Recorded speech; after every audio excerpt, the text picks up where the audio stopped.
Sino sa inyo ang laging inuutusan ng pastor? Huwag kang magpumo. Pagkos panalamanan mo. Lord, thank you. Pinagkakasiwalaan mo.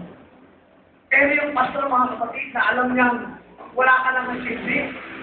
Magbubuhat na nga lang magbubuhat ka na nga lang, pero alam ni pastor na wala ka talaga silbi. Itiisin niya, siya na lang magbubuhat. O kaya magtatawag pa ng iba na hingal na. Yung iba hingal na, nakalawit na hindi na ikaw.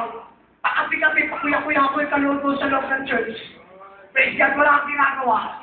Alam nga namang tawagin ka ni Pastor Brad, may bubuhatin to, hindi. Kung sino pa yung hingal na, lawit na hindi na, yun tatawagin ni Pastor Brad, may bubuhatin pa ron.